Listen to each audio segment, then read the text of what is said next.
বিসমিল্লাহির রহমানির রহিম নাহমাদুহু ওয়া নুসাল্লি আলা রাসূলিল কারীম। আমাকে একজন ভাই বলতেছিলেন 14 গ্রামের নয়নের মণি। হাউস থেকে প্রতিবাদ আসছে যে না বাংলাদেশে। আপনারা জানেন আমি একজন ডাক্তার, চোখ সম্পর্কে আমার কিছুটা লেখাপড়া আছে। তো নয়নের ভিতরে অনেক কিছু আছে। মণিটা যদি 14 গ্রামকে দেন আর বাকি সবটাই সারা বাংলাদেশের জন্য, তাতে তার অসুবিধা হবে না, কি বলেন? মাননীয় সভাপতি, আজকে এই বিশাল সমাবেশ মনে হচ্ছে ঢাকার চীন মৈত্রী সম্মেলনেরই একটি আমেরিকান প্রতিচ্ছবি আমি এখানে দেখছি। বিশাল সমাবেশ। আমাদের পাক ভারত উপমহাদেশে মুসলমানদের একটি দীর্ঘ সংগ্রামী ইতিহাস আছে, আপনারা জানেন। মুসলমানরা কখনো কোনো পরাজয় মেনে নেয়নি। মোহাম্মদ বিন কাসিম 17 বছর বয়সে আগমনের সকল ডিঙ্গি জ্বালিয়ে দিয়ে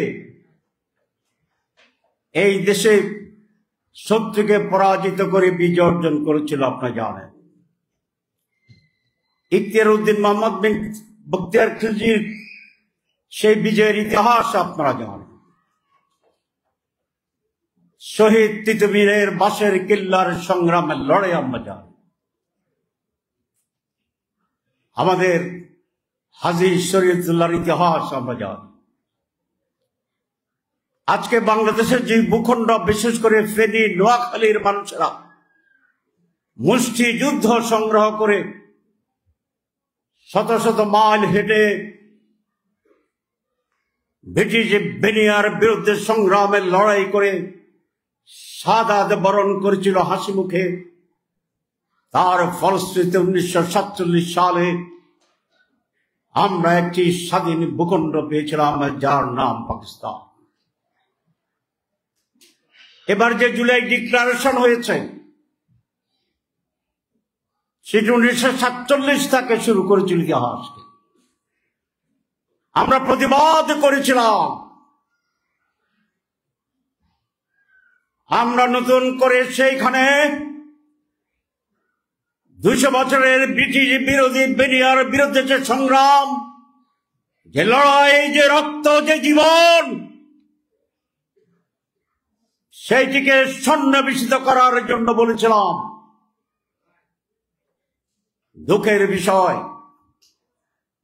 এই ইন্টারিম গভর্নমেন্টের জুলাই ডিক্লারেশনে ইতিহাসের সেই সংযোজনকে তারা সেখানে অন্তর্ভুক্ত করেনি।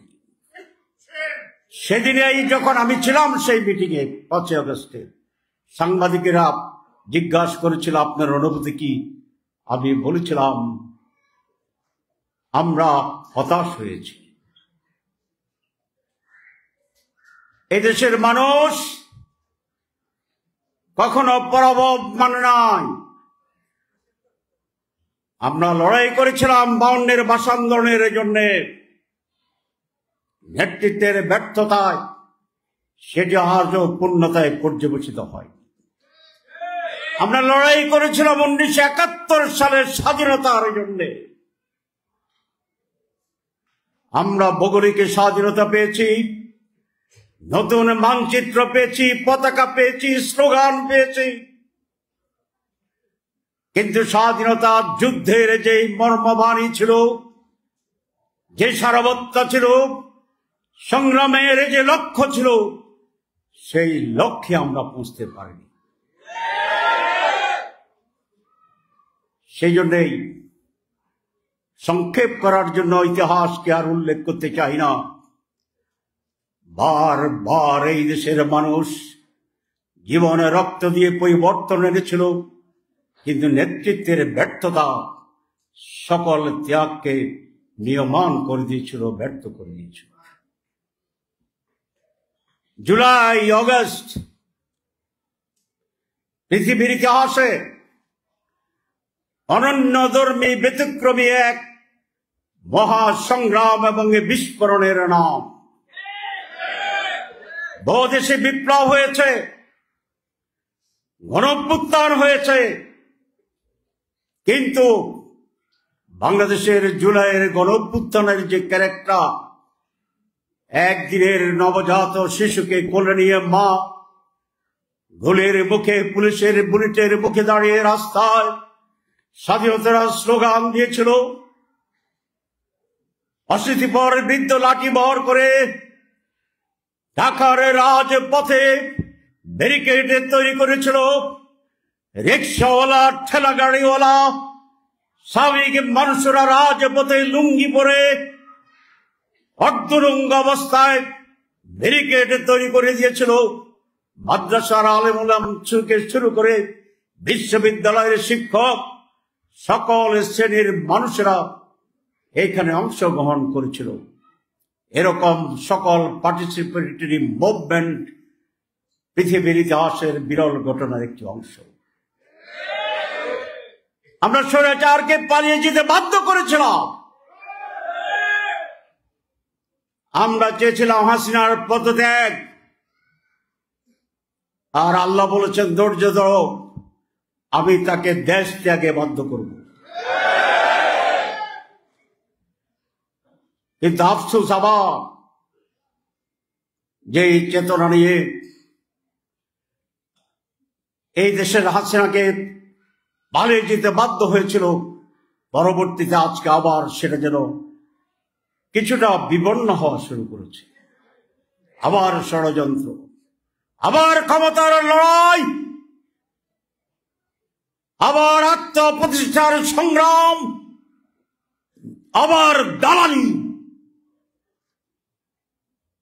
আজকে সময় এসেছে এদেশের মানুষ, আমরা বারবার আর প্রতারিত হইতে চাই না। আমরা অনেক সচেতন, আমরা এখন সচেতন। আমরা আরো 15 বছরের লড়াইয়ের অপেক্ষায় থাকবো না। আমাদের অর্জনকে যেখানে আঘাত করবে, যেখানে ষড়যন্ত্রকারী নয় তার ছায়া দেখা যাবে, সেখানেই নতুন প্রতিরোধ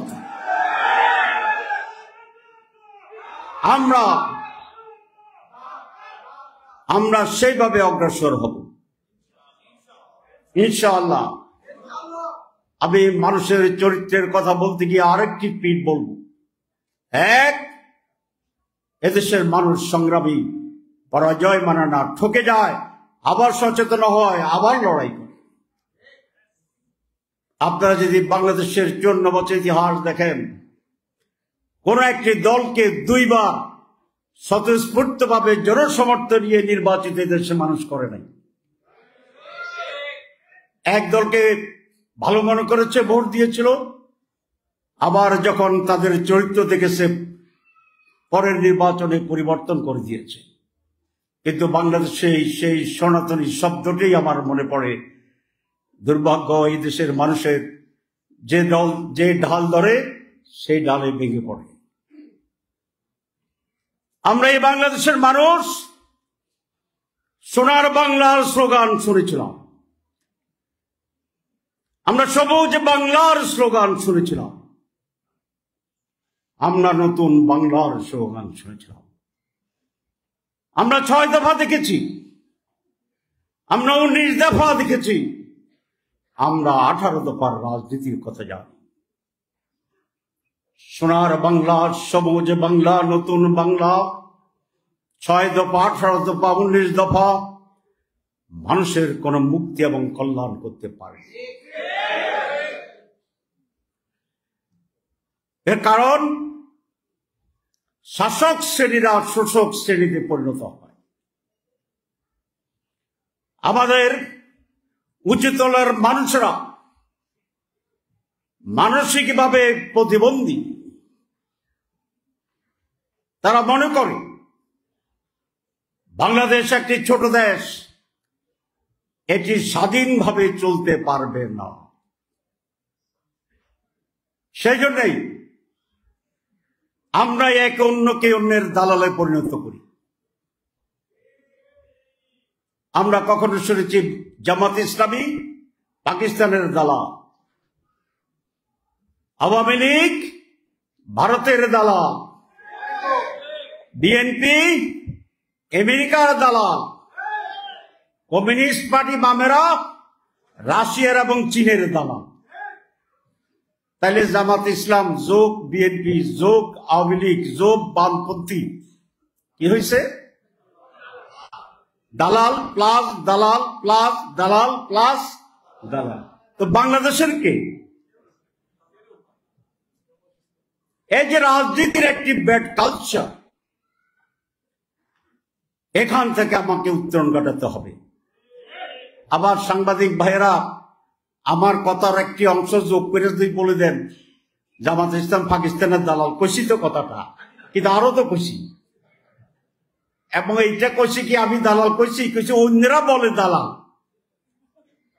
এটা একটু ব্যাখ্যা করে দিলাম, নাহলে কোন বিপদে পড়ি।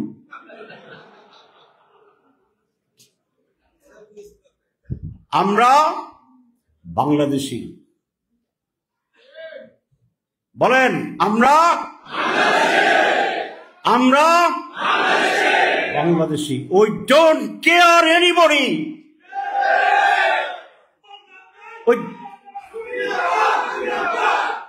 আমরা আল্লাহ ছাড়া কারো কাছে মাথা নত করতে জানি না। যে আল্লাহকে ভয় করে এবং আল্লাহকেই মানে, তার চেয়ে আর স্বাধীন কোন লোকে পৃথিবীতে হতে পারে না। I care Allah subhanahu wa ta'ala. I don't care anybody. I am the strongest, the latest and full-fledged and independent personality. স্বাধীনতার জন্যে, সাহসের জন্যে, বুক ফুলিয়ে চলার জন্যে, চ্যালেঞ্জ গ্রহণ করার জন্যে, মিথ্যার বিরুদ্ধে লড়াইয়ের জন্যে আল্লাহর উপর ঈমান হচ্ছে অপরিহার্য। আমরা সেই ঈমানে বলিয়ান আছি আলহামদুলিল্লাহ। আমাকে গতকালকে আমেরিকায় এক বিশাল মহাজ্ঞানী মানুষ দেখা করতেছিলেন, বুদ্ধিজীবী। বুদ্ধিজীবী শব্দটা কিন্তু খারাপ। জীবী অর্থ কি? চাকরিজীবী মানে চাকরি করে খায়, নাকি কৃষিজীবী কৃষি করে খায়। তো বুদ্ধিজীবী মানে বুদ্ধি বেচা খায়। এটাকে ভালো কথা? এগুলো তৈরি হয়েছে কেন? আমাদের দেশের কিছু ভিন্ন টাইপের মানুষের জন্য। বলে আপনারা যদি ক্ষমতায় আসেন তাহলে প্রতিবেশী রাষ্ট্র তো আপনাদেরকে পছন্দ করে না। তা বললেন যেটা আপনার কমেন্ট, আমি কিছু বলবো না। সব কথা বলা কি সবসময় সঠিক? সব কথা সবসময় বলার প্রয়োজনও হয় না। আবার সব কথা সবসময় না বললেও চলে না। এটাই হচ্ছে উইজডম, বিজ্ঞতা, জানা বুঝা কখন কোন জায়গায় আপনাকে আঘাত করতে হবে, কখন কোন সুইচটি আপনাকে টিপতে হবে। শীতকালে প্রচন্ড শীতের সময় লাইটের বাতি টিপতে গিয়া যদি ফ্যানের বাতি টিপা দেন, এটা কি উইজডম হবে? আর বাড়ালাম না। এই যে মনস্তাত্ত্বিক দুর্বলতা উচ্চ পর্যায়ের লোকদের, যে এটা না হলে পারবেন কিনা, ওটা না হলে পারবেন কিনা। আমি ওনাকে বুঝালাম যে আমাদের যারা নাইবারিং কান্ট্রি আছে তাদের সকলকে আমাদের প্রয়োজন। আমাদের প্রোডাক্ট আনতে হয়, আমি আপনার সাথে একমত। কিন্তু ওনাদের আমাদের প্রয়োজন আছে কিনা, কম হোক বেশি হোক, এ ব্যাপারে আপনি কি বলেন? বলে তাও আছে। তা আমারও আপনাকে প্রয়োজন, আপনারও আমার প্রয়োজন, তাহলে প্রয়োজন তো দুইটাই। তো তাহলে তো আমি সমান সমান থাকতে পারি, কি পারি না? এই মানসিকতা থাকলেই তো আপনার সমান। মালদ্বীপ বাংলাদেশের চেয়ে কত গুণ বড় জানেন না? কারা কারা এটা বলে? সবাই আমরা জানি। তো মালদ্বীপ কি বাংলাদেশের চেয়ে বড়? মালদ্বীপের জনসংখ্যা কি আমাদের চেয়ে বেশি? আমি মালদ্বীপ গিয়েছিলাম। তো মালদ্বীপ কি আছে পৃথিবীতে না মুছে গেছে? আছে। তো কেমনে আছে? হেরা কিছু কিছু জিনিস করছে না, কাজ টাজ বলছে না আপনাদের দরকার নেই, বলছে। তো মালদ্বীপের মতো কয়েক লক্ষ মানুষের দেশ যদি মাথা উঁচু করে দাঁড়াতে পারে, হোয়াই নট দি বাংলাদেশ? 18 কোটি মানুষের দেশ, আমরা স্বাধীন মাথা উঁচু করে দাঁড়াতে পারবো না কেন? ইসলামের ইতিহাসে এই নজির আছে। রাসূল আকরাম সাল্লাল্লাহু আলাইহি ওয়াসাল্লাম যখন মদিনা গেলেন, ইসলামিক স্টেট ঘোষণা করলেন, উনি প্রতিবেশীদের সাথে চুক্তি করলেন। তারা কি সকলে মুসলমান ছিল? For the protection, security, regional security, তখনকার ইন্টারন্যাশনাল সিকিউরিটি, সেই সময় মদিনা রক্ষার জন্য আল্লাহ রাব্বুল আলামিন ও মুসলিম অনেক গোত্রের সাথে চুক্তি করেছিলেন। আমাদের সাথে এরকম মুসলিম দেশের চুক্তি হবে আমরা যদি ক্ষমতা যাই। আমাদের সাথে মুসলিম স্ট্র্যাটেজিক রাষ্ট্রগুলোর সাথে চুক্তি হবে। কেউ যদি আমাদের সামনে তাকায়, অনেক রাষ্ট্র শক্তি থাকবে, যারা আমাদের দিকে তাকাবে তারা সকলে ওদের দিকেও তাকাবে।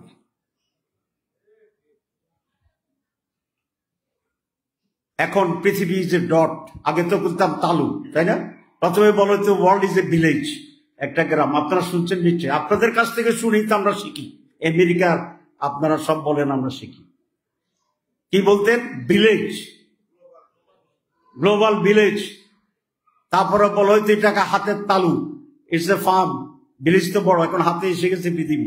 আর এখন বলে ওয়ার্ল্ড ইজ এ ডট, এখন একটা ডট হয়ে গেছে। বলেন না, বলেন না আপনারা? কদিন পরে কি বলবেন? আর এটাতে আর কোনো ডিফারেন্স নাই আর কি, সব ডটে উঠে যাবে। World is moving towards that, nobody can it another one. খাইয়া ফেললেও কোনো ভুলে তার পরিণতি দুই রকম হবে। যদি একটু বড় সাইজ হয় তাহলে বাঘের গলায় কাটা বিধিবে। হাড়, বাঘের গলায় হাড়ের কথা শুনছেন না শুনেন নাই? গাল থেকে গিলবে কিন্তু গলায় গিয়া হাড় আটকে যাবে। আর যদি ছোট হয় পেটে পৌঁছে যাবে, হজম হবে না। আপনাকে কিছু খাইলেন, হজম হচ্ছে না, অস্বস্তি, এটা ভালো না একেবারে না খাইলে ভালো হইতো? না খাইলে ভালো হইতো, না খাইয়া পেটের ভিতরে বদহজম হইতেছে, কোনটা ভালো? ইনশাআল্লাহ খাইবে না, কারণ এটা এখন এটা পরিষ্কার হয়ে গেছে, খাইলে বদহজম হবে না, শুধু ডায়রিয়াও হবে। আমার কথা তো আপনারা নিশ্চয়ই বুঝছেন, কারণ আমি জ্ঞানী না হইলেও আপনাদের জ্ঞান ভিত্তিতে আমার অর্ধেক কথা আপনারা বুঝবেন। আপনারা তো জ্ঞানী, জ্ঞানীদের জন্য নাকি ইশারাই যথেষ্ট। আমি ভালো বলতে না পারলেও ইশারা দিতে পারতেছি কিনা, তাহলে জ্ঞানীদের জন্য ইশারা ইজ কাফি। তাহলে কথা পরিষ্কার, মিনিং ইজ পরিষ্কার, মেসেজ ইজ পরিষ্কার, ঠিক কিনা?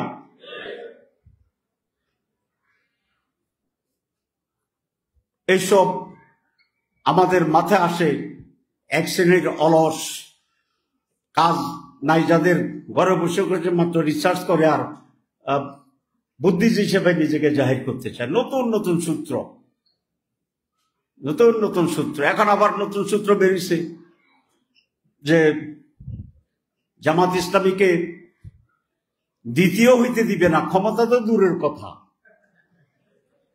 জামাত ইসলামকে প্রধান বিরোধী দল হইতে দিবে না। কেন? জাতীয় পার্টির সামনে এসে জাতীয় পার্টির 2 নম্বর বানাই। আওয়ামী লীগ তো আসতে পারতেছে না, কারণ কাজ তো ব্যান্ড আছে, একটু আধা আধা ব্যান্ড আছে। কি বলেন? আমি এরকম একজন বিশ্লেষণ করতেছি। এখন তো বহু লোক আলহামদুলিল্লাহ জামাতের কাছে আসে, জামাত দ্বিতীয় হইতে পারবে না, কিন্তু আবার জামাতের কাছে কথা কইতে আসে। খুব যোগ বিয়োগ দেখাইল। তা আমি খুব মনোযোগ দিয়ে শুনলাম। শোনার পরে আমি বললাম যে আমি আপনার ফুরন বাগ দেখাই, এটা তো আপনি দেখান নাই। আপনি শুধু আমার দেখেছেন কি যোগ বিয়োগ। জাতীয় পরিষদ এটা যোগ হইব, এটা যোগ হইলে আপনাদের এটা বিয়োগ হইব, যোগ বিয়োগ পর্যন্ত ছিল। আমি বললাম যে আচ্ছা এখন ফুরন ভাগ দুটা তো বাকি আছে, তাই বসেন আমি আপনাদের ফুরন দেখাই। ফুরন মানে কি? গুণ। আর একটা আছে কি? ভাগ। তা আমি এবার ওনারা গুণ আর ভাগ দেখাইলাম। দেখানোর পরে বলে যে না, আমি এভাবে তো আগে চিন্তা করিনি। তা বলছে এটাই তো আপনাদের সমস্যা, অর্ধেক চিন্তা করে এসব দৌড় দেন কেন? পুরাটা চিন্তা করবেন, পুরাটা লইয়া আমাদের কাছে আসেন। পুরাটা কি? পুরাটার নামে ডাকসু নির্বাচন, পুরাটার নামে জাকসু নির্বাচন, পুরাটার নামে রাজশাহীতে রাকসু, এরপরে সাকসু, এরপরে জকসু। জগন্নাথের নাম ঘোষণা দিচ্ছে, ইলেকশন হবে। সকল সু বাজারের যা জুতা আছে, সু মানে কি? সু মানে কি? সকল জুতা আমরা কিনবো ইনশাআল্লাহ। তো যোগ বিয়োগ পূরণ ভাগে আল্লাহর ইচ্ছায় রহমতে যে নতুন বাংলাদেশের জন্য এদেশের মানুষ কিছুদিন আগে যে রক্ত জীবন দিয়েছিল, মহিলারা রাস্তায় নেমে এসেছিল, ঐতিহাসিক ভাবে শিশুরা রাস্তায় নেমেছিল, সেই সমৃদ্ধ নতুন বাংলাদেশ গড়ে উঠবে ইনশাআল্লাহ। এটা লক্ষণ তো দেখা যায়। তরুণ, মেধাবী, আধুনিক এই প্রজন্মের লোকেরা যারা হরতালের নাম দিয়েছে টোটাল শাটডাউন। আমাকে আন্দোলন চলাকালীন কারিগরেরা জিজ্ঞাসা করেছিল যে তাহের ভাই পরিস্থিতি এই, কি করতে হবে? আমি বললাম যে কালকে হরতাল ডাকো। পরামর্শ হয়ে গেল। পরের দিন পত্রিকায় দেখি লেখছে টোটাল শাটডাউন। আমি বলছি কি হরতাল, তো দেখলাম যে এরা লেখছে টোটাল শাটডাউন। আমি ভাবলাম যে তাহলে এটা কি আর কারো পরামর্শ না? পরে দেখলাম যে ধারাবাহিকতায় পরামর্শ বোধ ওইটাই, কিন্তু হরতাল শাটডাউন হয়ে গেছে। ডেভেলপ হয়েছে, আরো উন্নত হয়েছে না? আমিও শিখলাম যে আমি যাদের পরামর্শ দিই এদের কোনো পরামর্শ লাগবে না ইনশাআল্লাহ। এরা আমার চেয়ে 2 হাত উপরে। Complete shutdown. একদিন রাস্তায় বেরোলাম, কঠিন পরিস্থিতি। আমি তখন অ্যান্টি টেরোরিজম যে ইউনিট আছে, আমাকে তারা অ্যারেস্ট করছিল। 18টা গাড়ি নিয়ে গেছে সব। আমি নেমে দেখেছি হুলস্থুল, মানুষ সব তাকে আছে, 18টা গাড়ি। তা বলে যে ভাই এত গাড়ি কি জন্য? বলে যে আপনার বাহিনী আছে না, মানে ওরা আটকাই দিবে।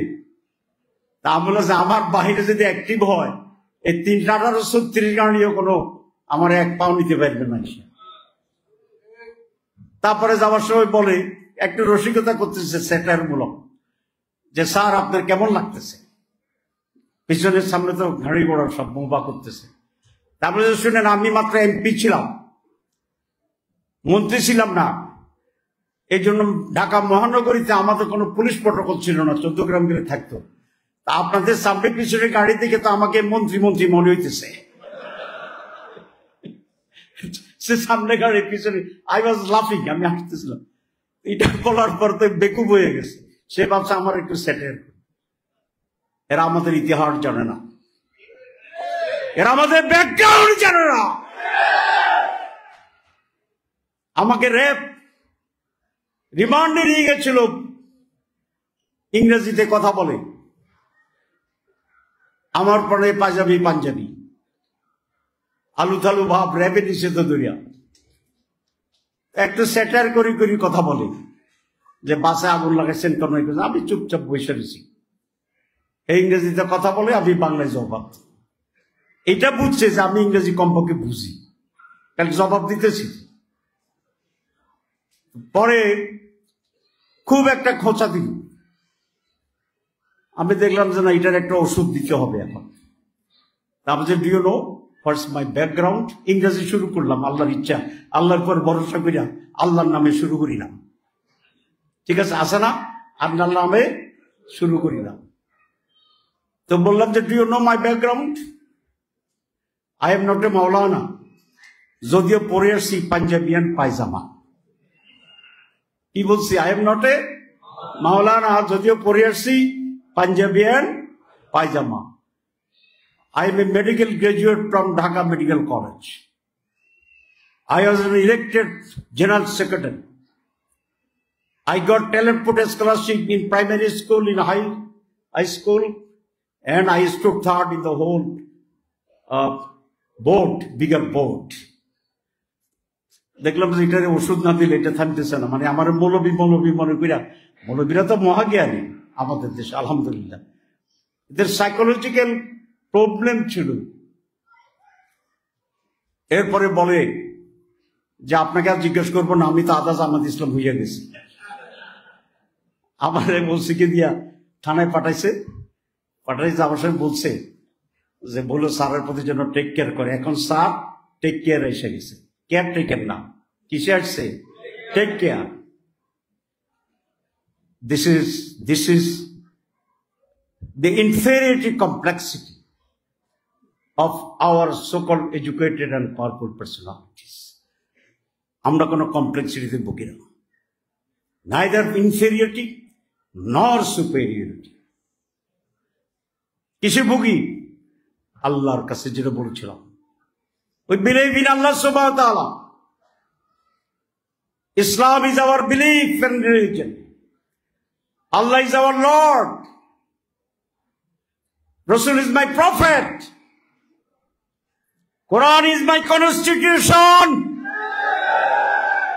Islam is a complete code of life. And this is the only guarantee for the salvation of the humanity.